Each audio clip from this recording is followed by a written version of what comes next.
Assalamualaikum warahmatullahi wabarakatuh. Teman-teman, selamat datang kembali di Dollar Hunter. Jadi di sini kita akan update informasi mengenai perkembangan dan peristiwa terkini yang terjadi di seputar dunia cryptocurrency, teman-teman. Namun seperti biasa, sebelum kita berbicara tentang dunia kripto, mari hari ini kita berdoa bersama-sama memohon pada Allah agar kita semua senantiasa diberikan nikmat berupa kesehatan dan juga diberikan keberkahan dalam setiap rezeki yang kita terima pada hari ini, teman-teman. Oke teman-teman, hari ini kita akan membahas tentang sebuah proyek blockchain layer 1 yang bernama Kaspa, teman-teman. Jadi kita lihat di sini untuk Kaspa hari ini diperdagangkan di angka 0,04472 US dollar. Ini kita lihat mengalami koreksi penurunan harga sekitar 2,27%, teman-teman. Kemudian untuk kapitalisasi pasar dari Kaspa ini ada di angka 1,21 miliar US dollar, menempati peringkat ke-55 di CoinMarketCap. Sementara untuk volume 24 jamnya, Kaspa hari ini ada di angka 14,9 juta US dollar, mengalami koreksi penurunan sebesar 13,74%, teman-teman. Ini volume 24 jamnya. Kemudian untuk supply total dan supply yang beredar itu ada di kisaran 28,7 miliar Kaspa, yang beredar 27,05 miliar Kaspa, berarti hampir 100%, teman-teman. Jadi ini 96% sudah beredar di market. Kemudian yang berikutnya kita lihat untuk harga tertinggi sepanjang masa. Ini pada setahun yang lalu, tepatnya tanggal 1 Agustus 2024, itu Kaspa sempat menembus harga 0,2075 US dollar, teman-teman. Jadi kalau kita melihat untuk Kaspa hari ini di harga 0,044 berarti sedang diskon 78% kalau kita mengacu dari harga tertinggi sepanjang masa. Nah, sekarang kita akan update beberapa perkembangan terbaru tentang Kaspa ini, teman-teman. Jadi pembaharuan layer 1 Kaspa yang terbaru ini berfokus pada Crescendo, yaitu untuk optimasi kecepatan dari blockchain Kaspa, dan juga adanya optimasi Dark Knight ini untuk peningkatan security atau keamanan, teman-teman, dengan target mencapai lebih dari 100 blok per detik pada kuartal pertama tahun 2026. Jadi peningkatan ini tetap menjaga efisiensi energi dan desentralisasi seperti Bitcoin, teman-teman. Jadi apa artinya ini? Ini adalah merupakan sebuah kabar positif untuk Kaspa karena throughput yang lebih baik itu dapat menarik pengembang yang mencari solusi proof of work yang scalable, teman-teman. Namun keberhasilannya itu akan tergantung pada munculnya kasus penggunaan nyata setelah adanya pembaharuan ini. Kemudian listing di HTX, teman-teman. Jadi HTX yang sebelumnya bernama Market Huobi itu telah mencatat atau melakukan listing Kaspa untuk perdagangan spot dan margin terisolasi 10 kali dengan deposit dimulai pada tanggal 19 Desember dan perdagangan aktif pada tanggal 24 Desember kemarin, teman-teman. Jadi apa artinya ini? Ini akan bersifat netral hingga positif, teman-teman.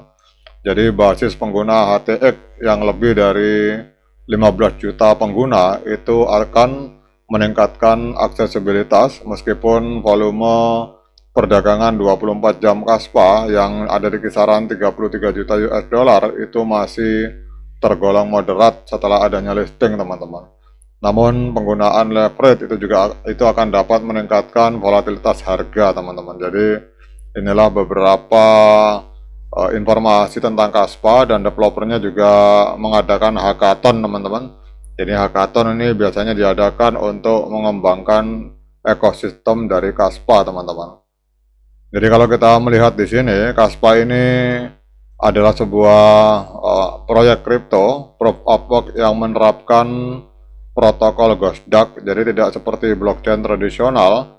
Ini kita lihat Gosdak ini tidak mengabaikan blok yatim yang dibuat secara paralel, melainkan memungkinkan mereka untuk berhidup berdampingan dan mengaturnya dalam konsensus, teman-teman. Bahkan ada yang menyatakan bahwa Kaspa ini akan bisa menjadi BNB killer, teman-teman. Wah, itu kita akan lihat ke depan seperti apa. Kemudian siapa yang mendirikan Kaspa? Jadi Kaspa ini kalau kita lihat ini adalah sebuah perusahaan yang didirikan oleh perusahaan penelitian dan pengembangan Deklab melalui investasi yang dilakukan oleh Polychain, teman-teman. Meskipun demikian, Kaspa adalah sebuah proyek komunitas, jadi kode sumbernya terbuka sepenuhnya, tidak ada tata kelola pusat dan tidak ada model bisnis, teman-teman. Jadi pendirinya kalau kita lihat di sini adalah bernama Jonathan Sompolinski. Beliau memiliki gelar pasca doktor ilmu komputer dari Harvard University, teman-teman. Jadi kalau kita lihat ini secara fundamental Kaspa ini sangat luar biasa, tetapi kita akan lihat ke depan seperti apa, teman-teman.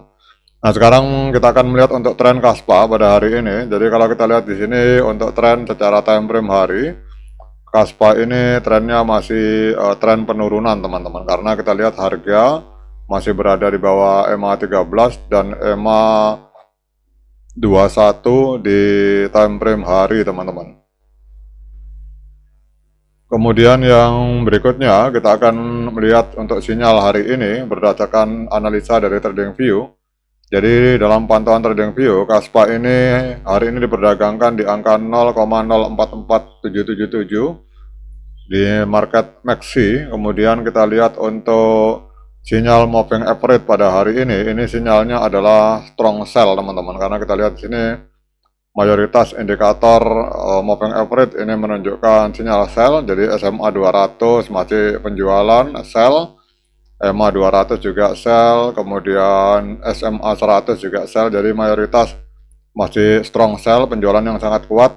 Sementara untuk osilator ini sinyalnya adalah pembelian, teman-teman. Jadi untuk momentum 10 dan MACD level 1226 ini sinyalnya adalah pembelian, tetapi penggabungan di antara moving average digabungkan dengan osilator untuk hari ini berdasarkan analisa dari TradingView, hari ini sinyalnya adalah sinyal penjualan, teman-teman, karena 12 indikator menunjukkan sinyal penjualan, 10 indikator sinyal netral, dan 4 indikator menunjukkan pembelian. Jadi yang dominan secara teknikal ini masih sinyal penjualan, teman-teman. Ini adalah analisa dari TradingView. Nah, kemudian pertanyaan berikutnya, apakah hari ini layak bagi kita untuk melakukan pembelian Kaspa dengan berbagai informasi yang telah saya sajikan tadi? Nah, untuk menjawab pertanyaan tersebut, saya persilahkan teman-teman untuk melakukan dior dan investigasi secara mandiri, karena uang Anda itu adalah tanggung jawab Anda masing-masing. Oke, teman-teman, demikian update informasi kali ini. Tetap semangat menciptakan profit di dunia kripto, namun tetap berhati-hati. Sekian dari saya. Assalamualaikum warahmatullahi wabarakatuh.